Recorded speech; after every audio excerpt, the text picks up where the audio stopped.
The road to Veldrath closes in the first hard frost of the season. Most people know this. Most people plan around it. They leave before the ice comes, or they settle in at the valley towns and wait for spring. A woman traveling alone, with no pack name anyone recognized and no escort worth noting, had not planned around it. She had been 3 miles from my outer gate when the northern pass sealed. My border patrol brought her in because the alternative was leaving her to freeze. I did not make the decision myself. I was told about it afterward, the way I am told about supply counts and wall repairs, a brief report, a nod from me, the matter filed and set aside. Her name was Senna. That was what the patrol told my steward and what my steward told me. A woman named Senna, no pack affiliation she would give, traveling south before the freeze caught her. She is housed in the Eastern Corridor, 3rd tier. She asks for nothing. She causes no difficulty. I noted it, I moved on.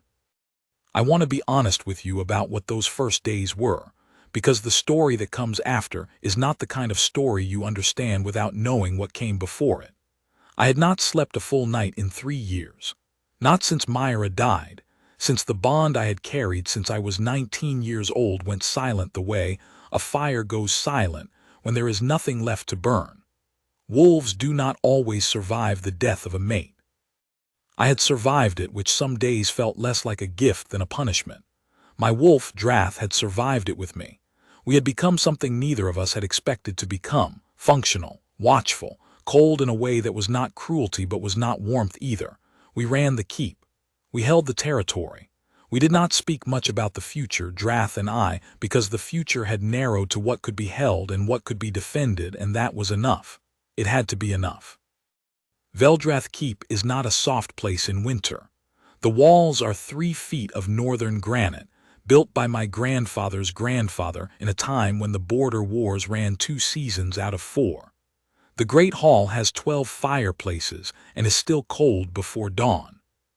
The wolf den, the inner chamber where the packs bonded wolves den together, where Drath spent most of his hours, was the warmest room in the keep, because wolves generate heat the way stone does not, and because I had learned 3 years ago that Drath needed warmth the way I did not let myself need anything. So the den was warm. The rest of the keep was not. The siege began on the 4th day after Senna arrived. It was not unexpected.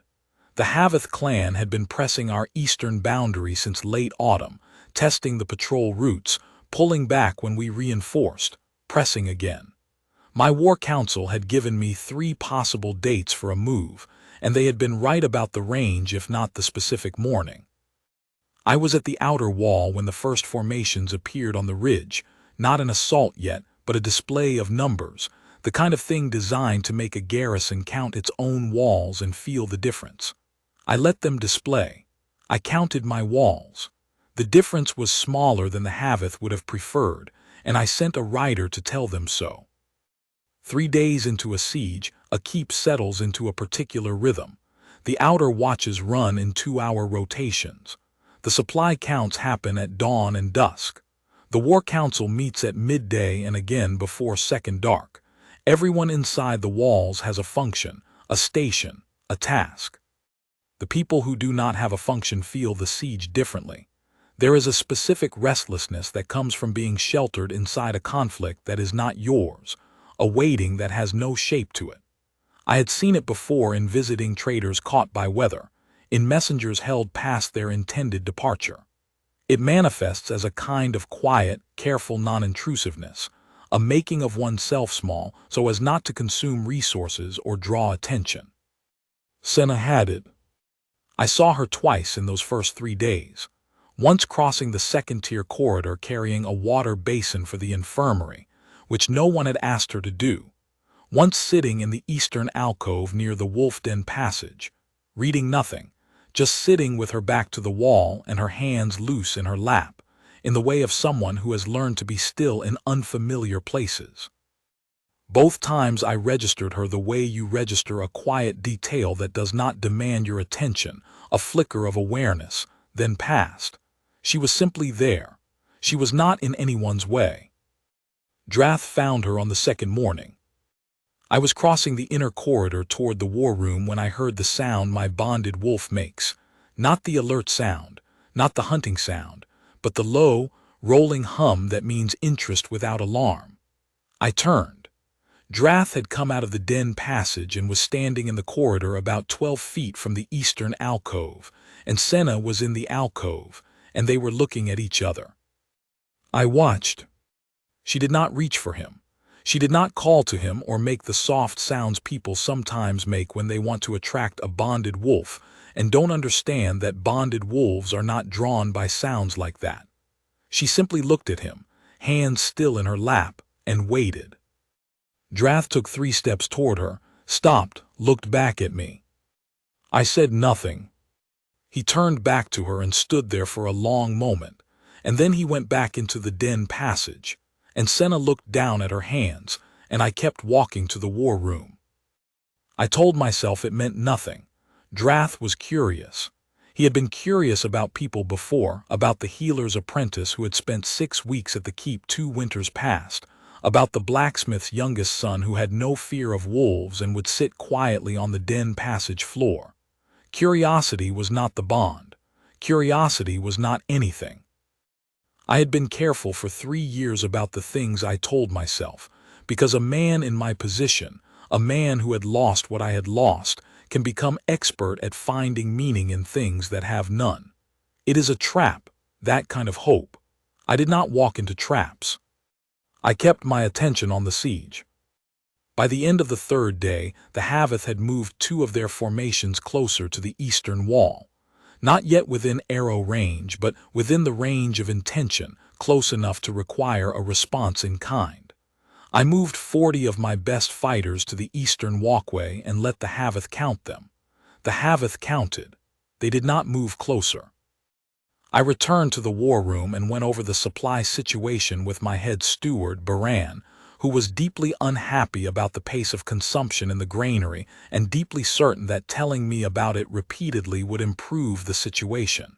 It would not. I told him this. He told me again about the granary.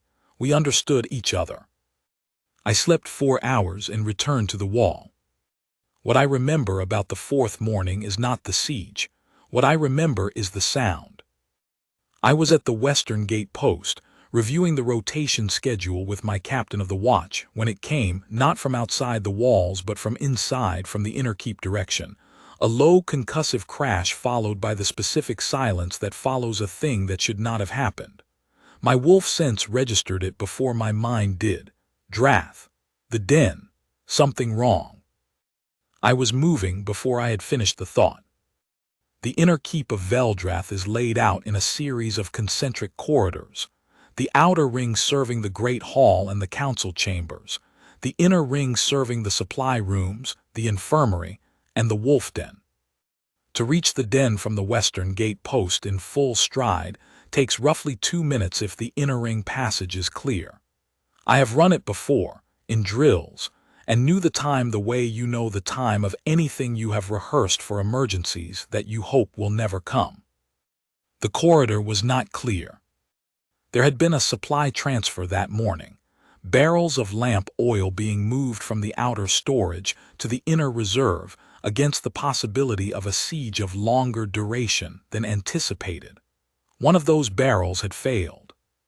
The oil had gone across the corridor floor in a spread that caught the torch in the bracket above the inner ring passage at precisely the wrong angle, and the result was a corridor fire, not catastrophic, not yet through the ceiling, but hot and fast, and filling the passage with black rolling smoke the way oil fires do. 3 of my supply workers were shouting for water. 2 others were already moving barrels away from the spread. My inner ring watch had been pulled to the eastern wall reinforcement that morning. There was no watch here, no one trained for this. I could not reach the den through the inner ring passage. The secondary route to the den runs through the 3rd-tier eastern corridor, the passage I had seen Senna in. It adds 40 seconds to the 2-minute run. 40 seconds in a fire is not nothing. I took it. What I am going to tell you now I have gone over many times since, not because I don't understand it, but because I want to be sure I describe it correctly, because it deserves to be described correctly.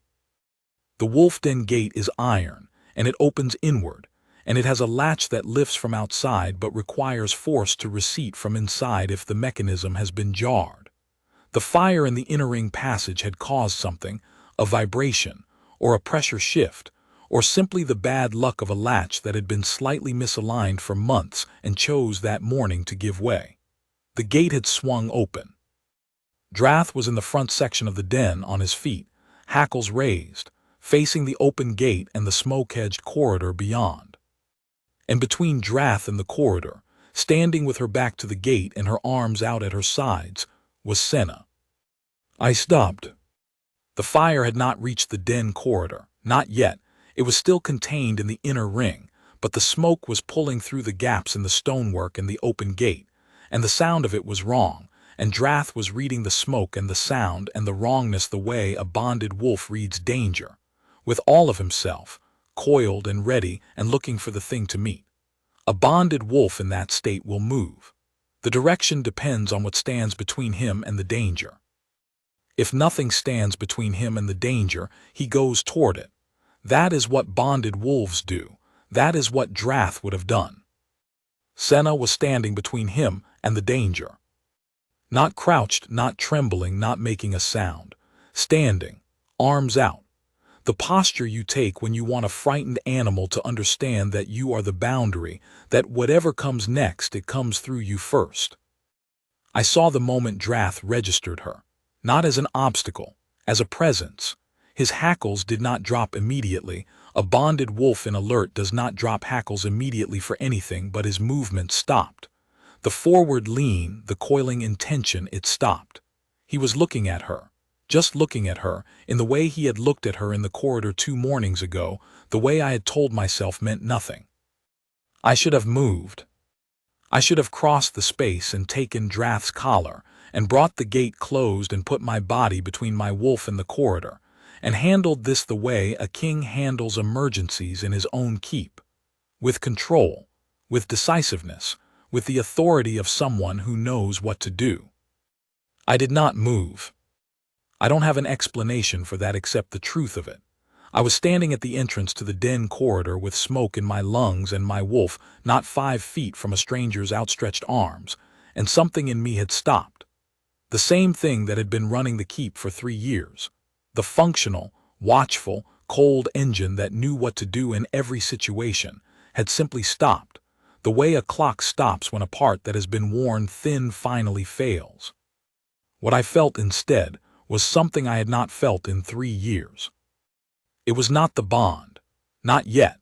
It was the thing before the bond, the thing that tells you, before any of the wolf sense or the mate mark or the undeniable pull of destiny has a chance to confirm it, that you are looking at something that matters. The way you might recognize a voice in a crowd before you can see the face. The way you know, before the word forms, that what you are about to hear is something you have been waiting to hear. Senna said quietly and without turning, "I've got him." 3 words, the tone was steady.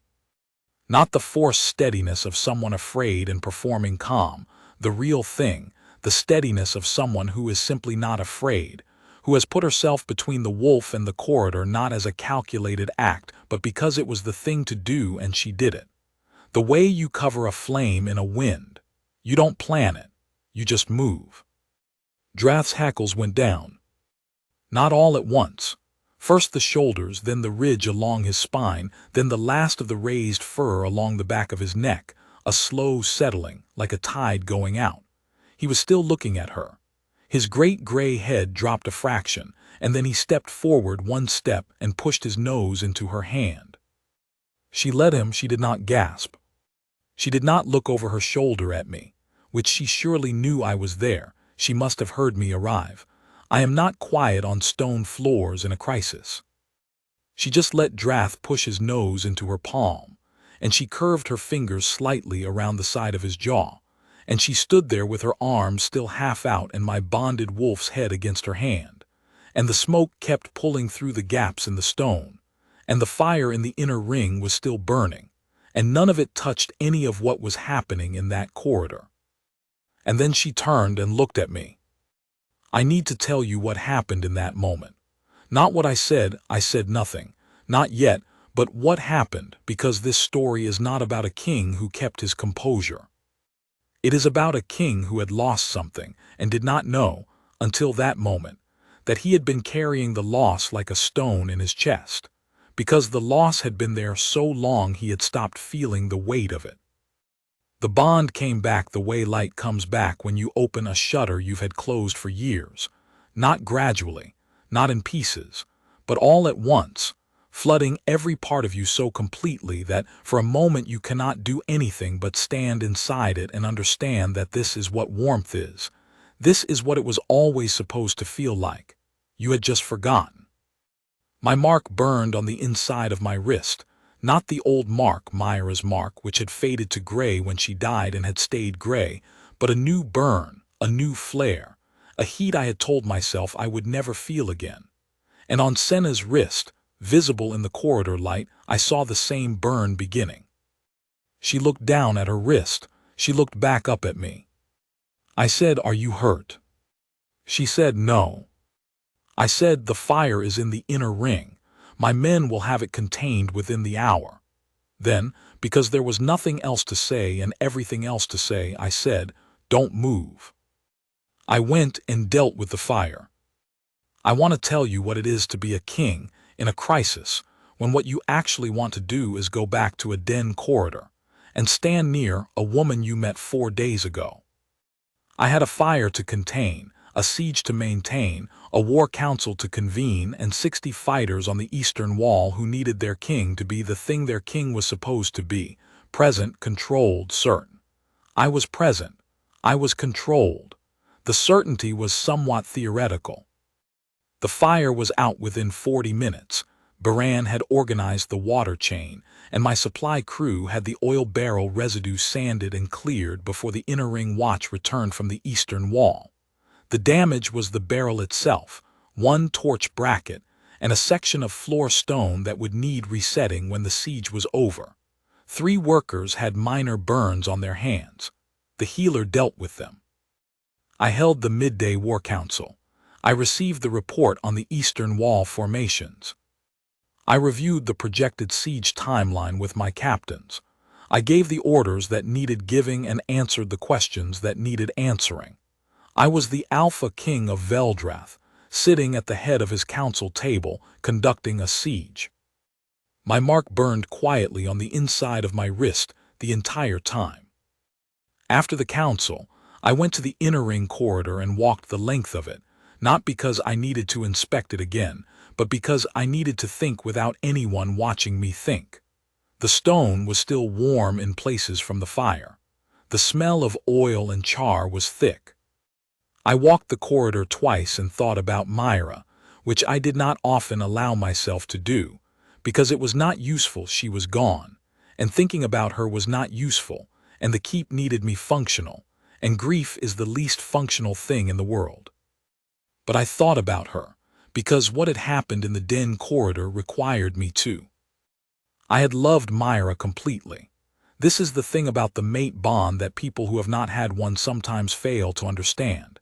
It is not a feeling you choose. It is not a preference.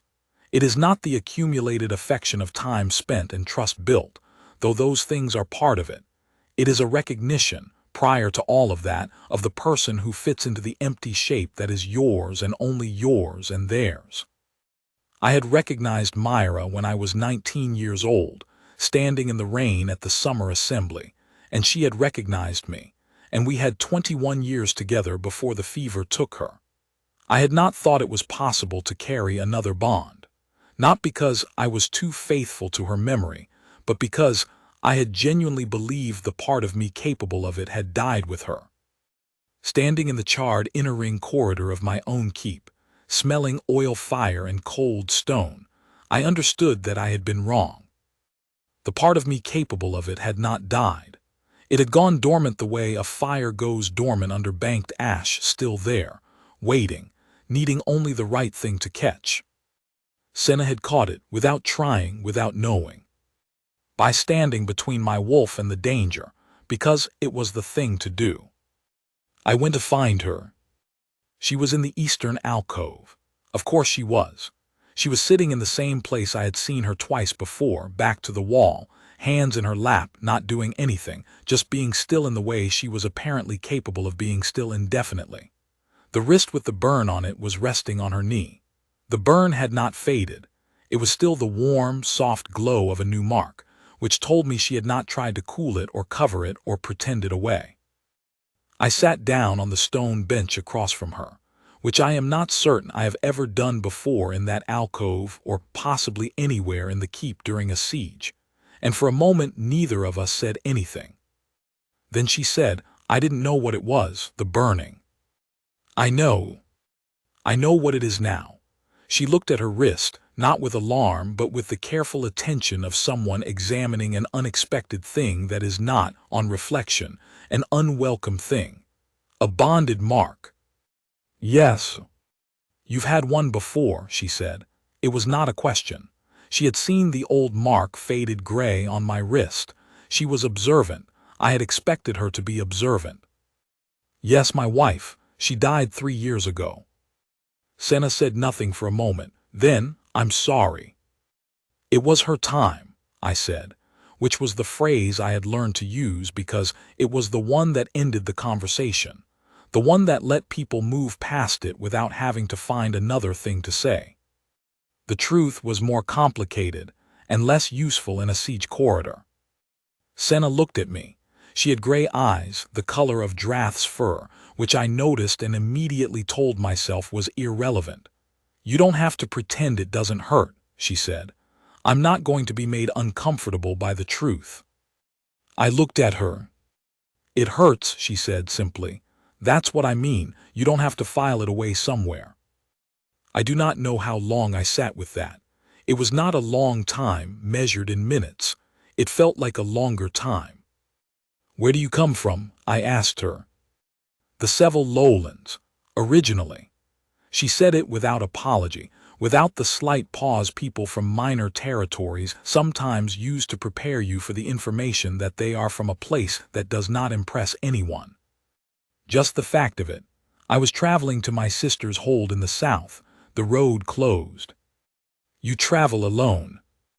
I did. I've been doing it for some years." She paused. "My husband died. I have no pack to answer to. I go where I go." "You're a widow?" "Yes." I looked at the burn on her wrist. "The bond doesn't always choose what's convenient." "No," she said, and something in the corner of her mouth moved, not quite a smile, but the precursor to one, the acknowledgement that the understatement was intentional and received. "It doesn't, does it?" Drath appeared in the corridor. He had come out of the den passage and found us with the ease of a wolf who knows exactly where his people are at all times, which is always. And he crossed the corridor floor and put his head in Senna's lap with the certainty of a creature who has decided something and has no interest in debating it. "He likes you," I said, which was the most spectacularly insufficient thing I had said in recent memory. "He came to find me 3 times yesterday," Senna said. She was running her hand along Drath's ears with the ease of someone who has been doing it for years. "I wasn't sure if I should let him. I didn't know what the rules were." "There aren't many rules with Drath. He doesn't follow rules he hasn't agreed to. He seems very decided about things." "He is." "He has been since he was a pup. I watched him. The last time Drath had put his head in someone's lap unprompted had been Myra's lap. I had not seen him do it since. He doesn't do this." "I know," she said quietly. I could tell it was unusual. We sat with that for a moment, and it was not uncomfortable, which was unusual in itself, because almost everything I had done in the past 3 years had the specific discomfort of a man moving through a world that has stopped fitting him correctly. "The siege will last at least another 10 days, I said, "possibly 2 weeks. The Havath are patient." "I understand." "You're in no danger inside the walls. My people will continue to provide for you." "I know. They've been very kind." She said it without the qualification some people add, "given the circumstances" or "all things considered," just as a plain fact, which made it more meaningful than a decorated sentence would have been. After the siege, I said carefully, you will be free to continue south. She looked at me, not challenging, not hurt, just looking with those gray eyes that seemed to process things at a slightly different rate than most people's eyes, slower, more thorough. Would I? She said. That is your choice to make, I said. Not mine. The bond doesn't give me a claim on your choice. It never does. No, she agreed. But it does make the choice somewhat more complicated than it was yesterday. It does that. Drath made the low rolling sound, the one that meant interest without alarm, the one I had heard 2 mornings ago in the corridor. He pushed his head harder into Senna's hand. She obliged him.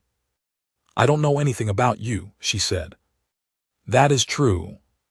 I don't know what kind of king you are, whether you're good at it, what you value, what you've gotten wrong.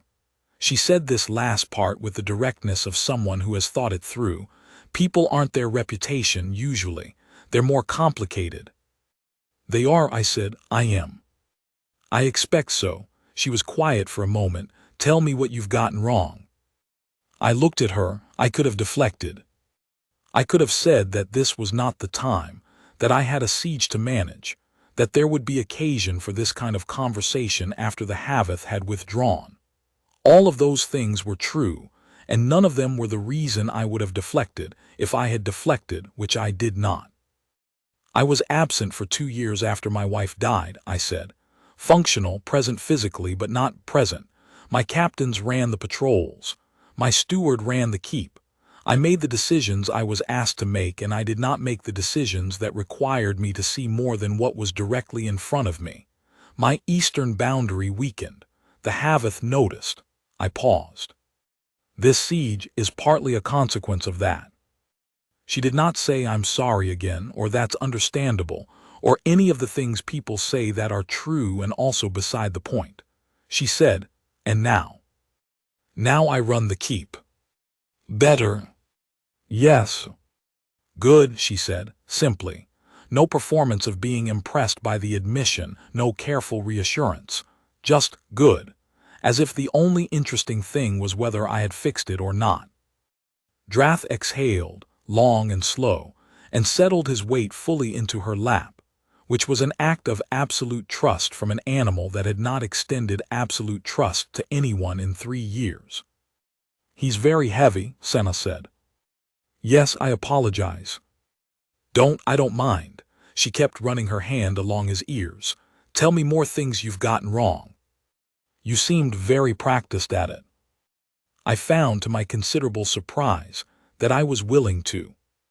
The siege ran 13 days. In those 13 days, the Haveth made 2 serious attempts at the eastern wall, neither of which breached it, both of which cost them more than they cost me, and one feint at the western gate that was more intelligently executed than I had expected and required an adjustment I was annoyed not to have anticipated. The War Council met twice a day. Baran continued to inform me about the granary with increasing specificity. My captain of the watch, a broad-shouldered woman named Torsa who had been with me for 12 years, began to notice things and keep them to herself in the careful way she had always kept things to herself when she was processing information she had not yet decided what to do with. Senna made herself useful in the way she had been making herself useful since the road closed, quietly and without asking permission. She found her way to the infirmary on the 5th day and spent the better part of it assisting the healer, whose name was Draven, who was chronically underpowered and chronically unwilling to ask for help, and who received Senna's assistance without comment, and then with visible relief. She carried supplies.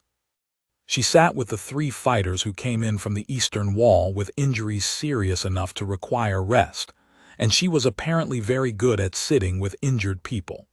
She did not fill the silence with reassurance or instruction.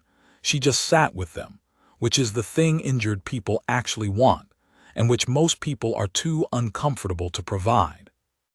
On the 7th day, she learned the names of every wolf in the den. I know this because Drath told me, in the way bonded wolves tell you things, not in words but in the specific satisfied quality of his attention when he returned from the den. The wolves are well signal that I had learned to read over 14 years. I went to the den at midday and found Senna sitting on the floor in the middle of the room with 4 wolves around her and 2 more approaching, and she looked up when I came in and said, "Wrath has a sore left paw, the back outer edge. He's been compensating, and it's not showing in his gait yet, but it will." I looked at Wrath. Wrath was looking at Senna with the slightly betrayed expression of a wolf who has been correctly identified. "How do you know?" "The way he carries himself when he's coming down from a stand. It's very slight. His weight shifts inside the paw just a fraction." She paused. "I've spent a fair amount of time with wolves." "Your husband's pack." "And before that, my father ran the lowland herds. We had working wolves. I learned from them before I learned to talk, or so my mother always said." Draven looked at Wrath's paw that afternoon and confirmed a small bruised pad, beginning of a crack in the outer edge of the claw sheath that would have become a split by the end of the week. He treated it. Wrath recovered fully. Draven told me afterward, with the professional neutrality of a healer who has been practicing for 30 years and is not given to effusive statements, that the woman had a good eye. On the 9th day, Torsa asked to speak with me privately. We stood at the northern parapet in the gray afternoon light, looking out over the snowfields. The Haveth's eastern formation had pulled back slightly, not withdrawal but resettlement, the posture of a force that has decided to wait rather than press. Good news, conditionally.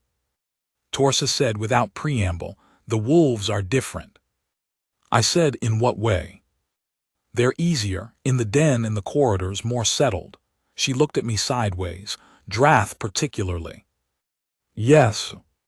I've been trying to determine if there's a tactical explanation for it. There isn't."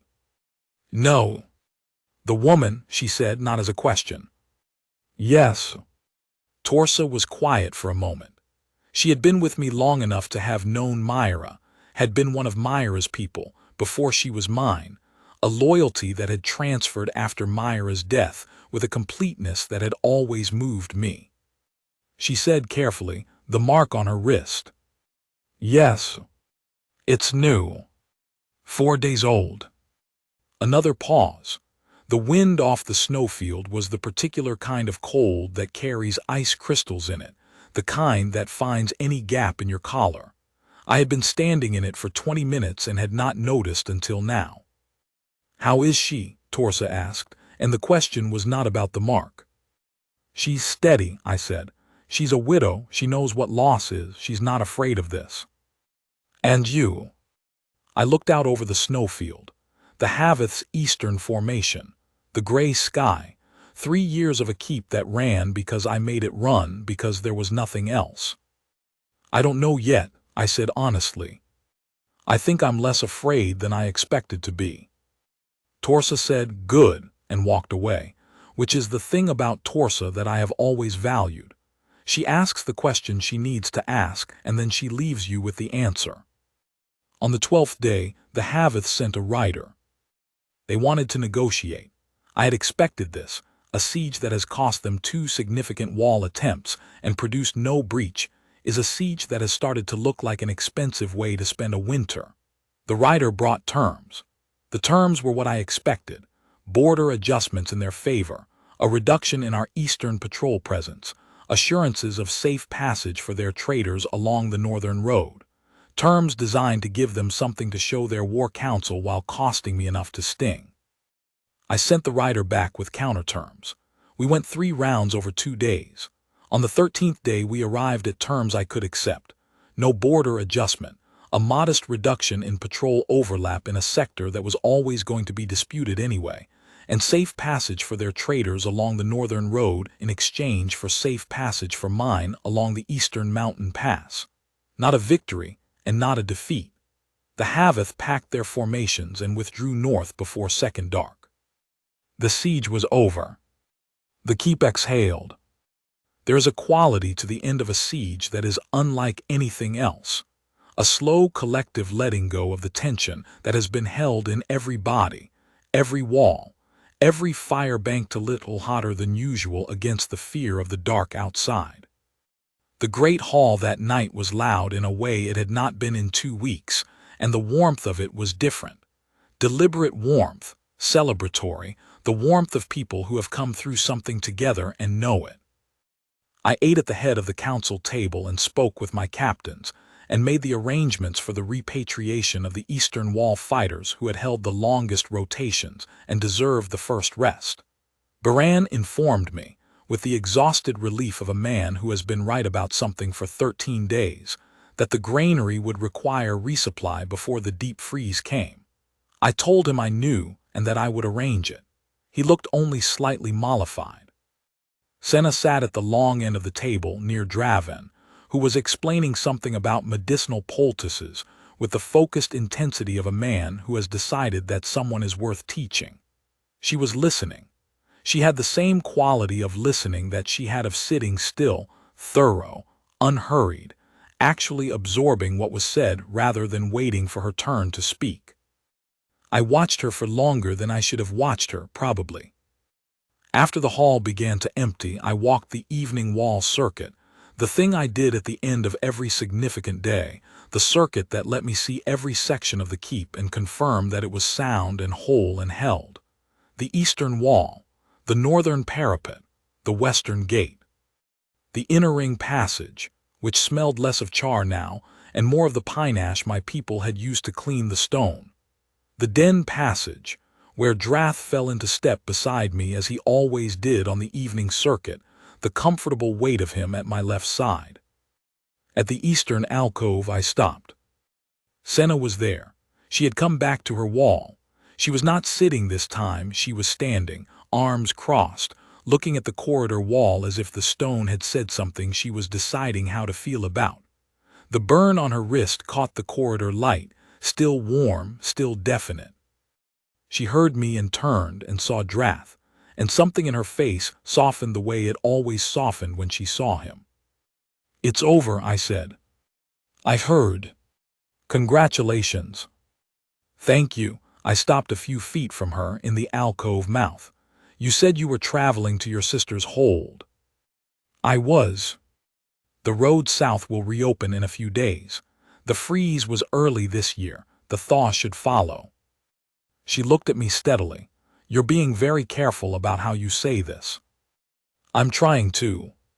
"Why?" "Because I told you the bond doesn't give me a claim on your choice," I said. "I meant that. I mean it still.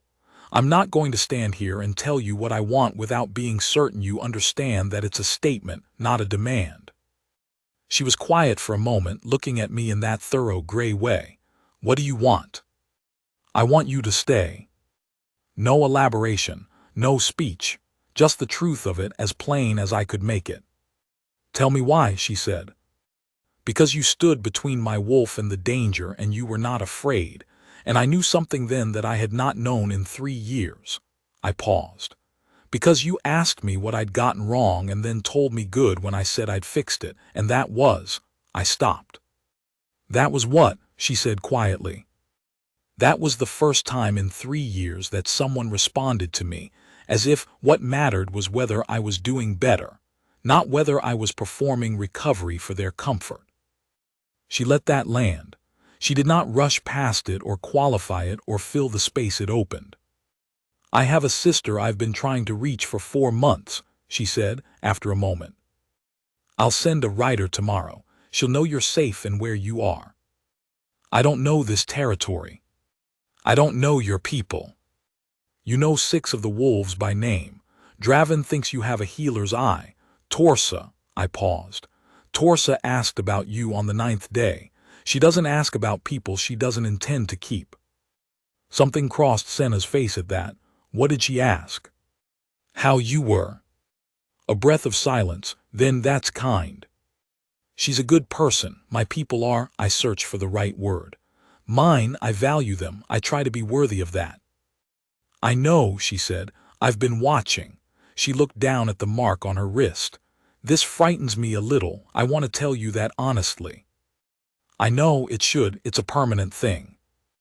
And you've had one before. And I've had one before. Is it? She stopped, started again. Is it like the first one? Or is it different? I said immediately, and then, because she deserved the full truth, not lesser, not a replacement. Different the way a different person is different. The bond knows the difference even when everything else is the same. Myra was Myra. You are you. It knows. She looked up at me. How does it feel? Like a window opened, I said, in a room that's been closed for 3 years. She was quiet for a long moment. Drath had moved past me and was standing next to her, and she put her hand on his head without looking down, and he leaned into it. If I stay, she said carefully, I need to be honest with you. I expect nothing less. I'm not easy to live with. I go quiet for long stretches. I have opinions about things that I don't always announce in advance. I will tell you when I think you're wrong. Good, I said. I'm serious. So am I held her gaze. I have a steward who tells me about the granary 4 times when once would do. I have a captain of the watch who keeps her own counsel until she has something worth saying.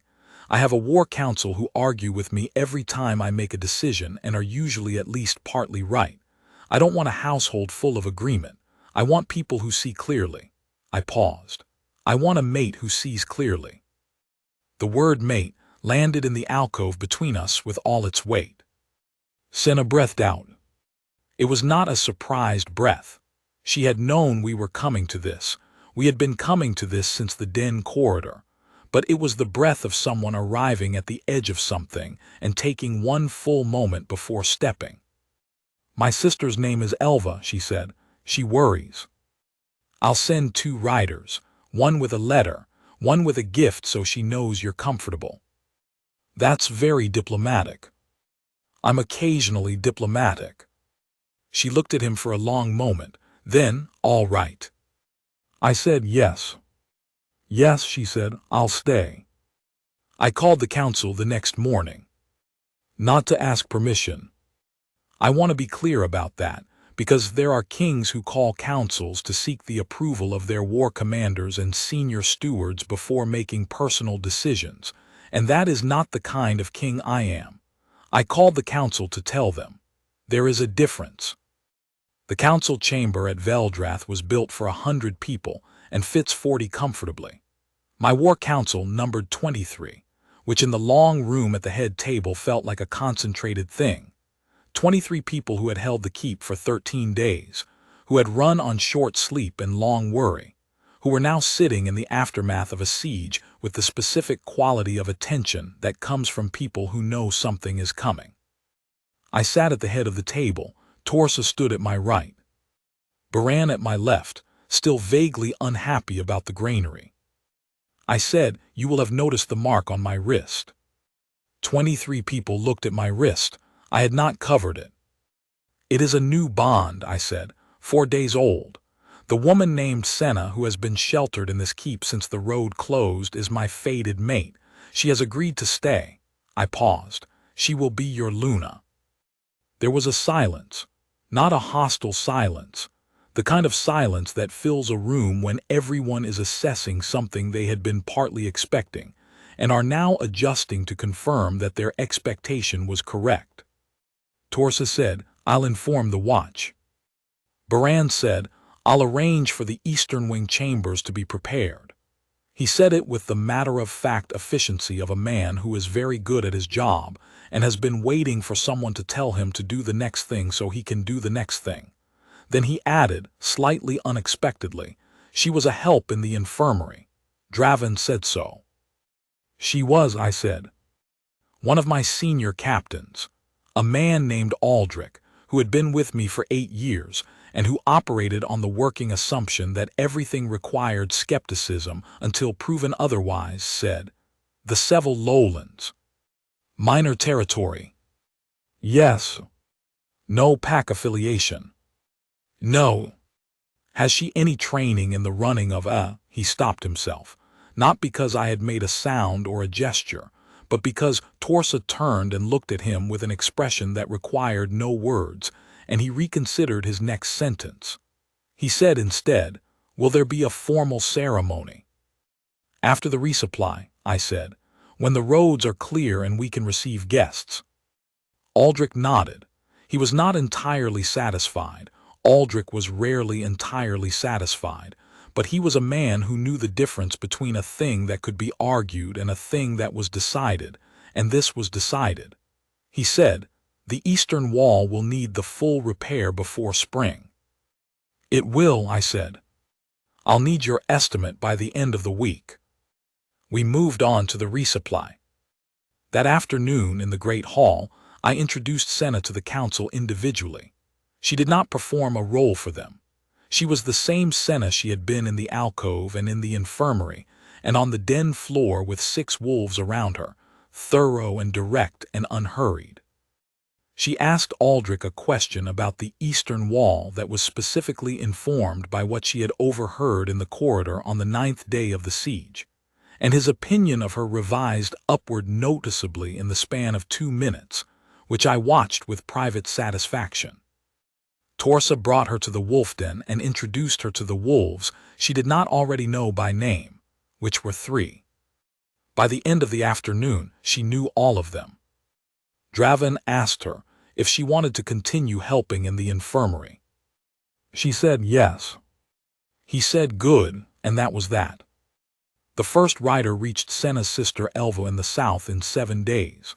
The letter he carried said, in Senna's handwriting, that she was safe, that the road had closed and she had been sheltered in a northern keep, and that she would not be coming south after all. She had written it herself. She had sat with it for a while before writing it, in the eastern alcove, with the particular stillness of someone working through something that is not painful but is significant.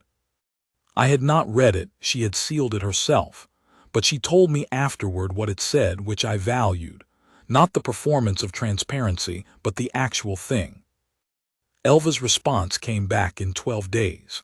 I was in the war room when Senna brought it to read, and I gave her the room, and she came to find me afterward in the great hall with the letter in her hand, and a look on her face that was not quite a smile, and not quite something else, but was somewhere between the two.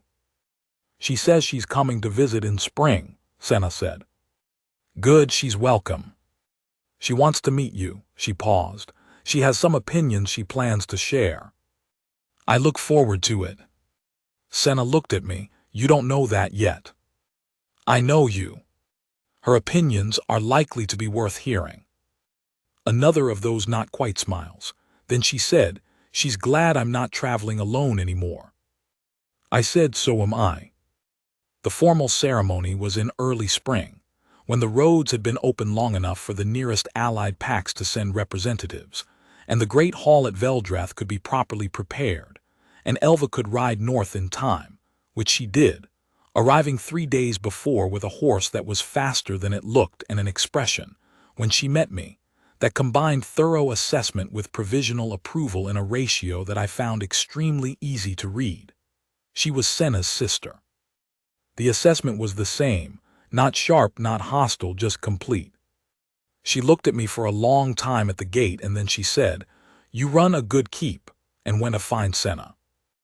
My council had the hall prepared as a hall should be prepared for a Luna ceremony. The long tables set back, the stone floor cleared, the 12 fireplaces banked to a warmth that did not feel like siege warmth but like welcome warmth, the difference more significant than it sounds.